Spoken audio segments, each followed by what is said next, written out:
Hello Cancer, Sun, Moon, Rising, and Venus signs. Kamusta kayo? Sana po nasa mabuti kayong kalagayan. Welcome back po sa Star Tarot. Kung bago kayo rito, welcome din kayo. Thank you sa inyong support. I truly appreciate it. God bless you all. Una mensahe ninyo, napakagandang 8 of Wands. This is wonderful news coming your way. Wonderful opportunities coming your way. So, maaring sabay-sabayan dumating, maari din naman na hindi, no? Depende sa inyong sitwasyon. This is also a new, fast-moving energy. Kaya maaring yung mga opportunities na yan, o yung mga balitang yan na paparating, might require you to take action right away. Kaya dapat handa kayo, Cancer. Dapat ready kayo physically, mentally, and emotionally. Dapat you are fit and ready para sa pagdating ng mga balitang yan or mga opportunities na yan, you can take action agad-agad, no? Kahit hindi na ninyo yan pag-isipan pa, 'di ba? But when you are fit and ready, no, mas mabilis na lang ang paggalaw, mas mabilis na lang ang pagdedesisyon.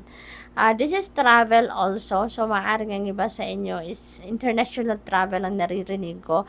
Kaya maaaring magta-travel kayo outside the country, no? So, maaaring for various reasons, no? Baka migration, baka overseas na job opportunity na yan, or visit, kung ano pa.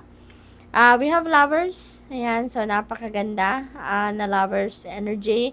And this is really good in terms of relationships, no? Kasi siguro, ang iba sa inyo dito mag-aasawa na din. Maaring magsasettle down na, no?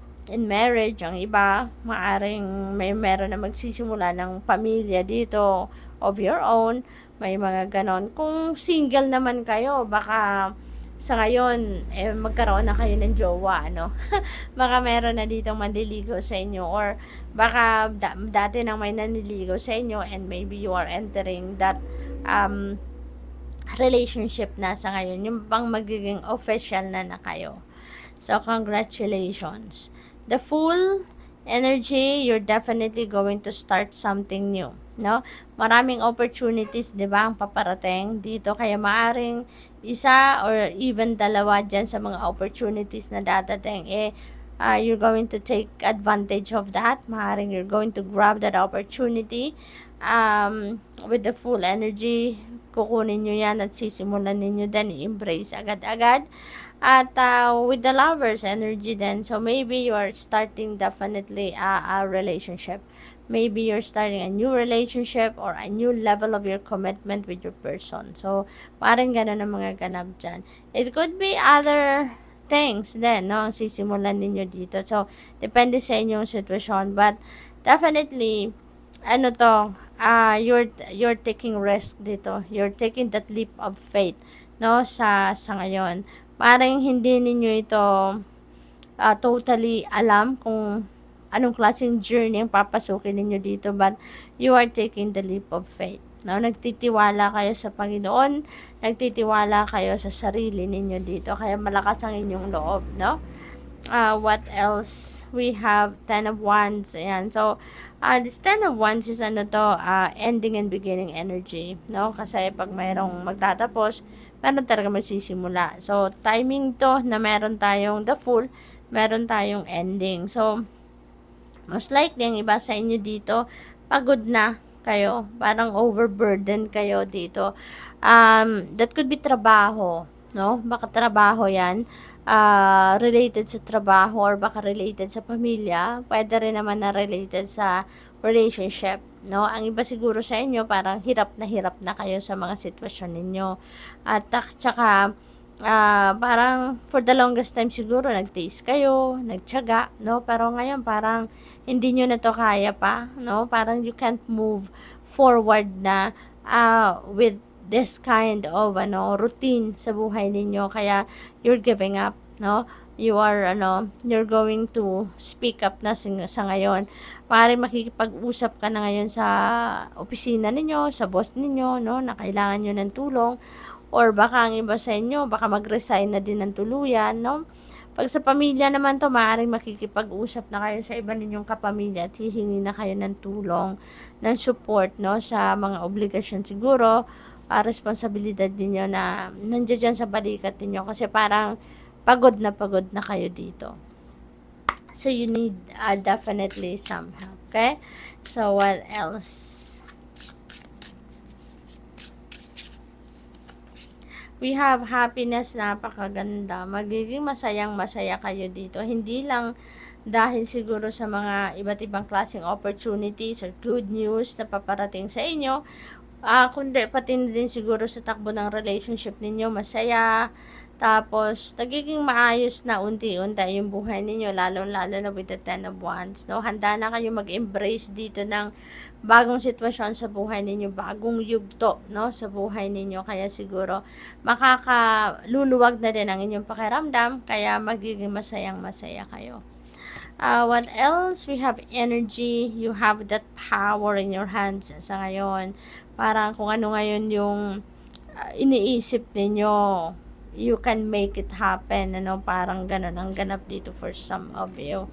What else? We have retreat. Ayan, maaaring kayo, itong kailangan ninyo siguro para na makapagpahinga kayo, no? Kasi dito sa Ten of Wands, ano kayo parang pagod na kayo, hindi lang physically, kundi mentally and emotionally, pagod na kayo dyan. Kaya kailangan ninyo na magpahinga, mag-retreat muna kayo, mag-reflection mode, magpahinga, yung ganon. Kaya kailangan na magpahinga muna kayo, okay? What else? We have listening with your heart. Okay, makinig kayo, maigi sa puso ninyo. At maaring meron ditong mga merong mga gabay ang Panginoon na binibigay o pinapadala sa inyo dito. Kaya listen with your heart, okay? Pakinggan ninyo ang inyong intuition, pakinggan ninyo yung gut instinct ninyo, okay? So what else? We have letting go. Ayan, so it's time to let go. Ayan, Ten of Wands. You're letting go of something dito na nagpapahirap na lang sa buhay ninyo. Yung very unhealthy na to para sa inyo kasi parang it's taking a toll on you. It's no longer healthy. It's no longer, yung parang hindi na nakakatuwa ito, no? Para sa inyo, Cancer. Kaya you are just letting it go na, no? What else? We have flying free. Ayan, you're going to fly free na talaga, no? It feels like to me na puro to related dito sa Ten of Wands energy, no? Yung energy na ito. Pati na din ito kasi you're guided You're guided to do so, no? Na makipag-usap na kayo. I-give up nyo na yung lahat-lahat ng nagpapabigat, no? Sa buhay ninyo. At saka ngayon, magiging malaya kayo. When you let go of that burden, when you let go of that difficult situation, na kinabilangan ninyo, and you will be able to fly free. You will be able to feel light, no? Talaga, kaya magiging excited kayo, magiging masaya kayo kasi parang wala na kayong bagahe, 'di ba? Wala na kayong bitbit. Meron pa rin kayong trabaho, meron pa kayong obligasyon sa pamilya, pero yung kayang-kaya nyo nang dalhin kasi may katulong na kayo. So, good luck to that. Thank you for watching. Love and light. Namaste.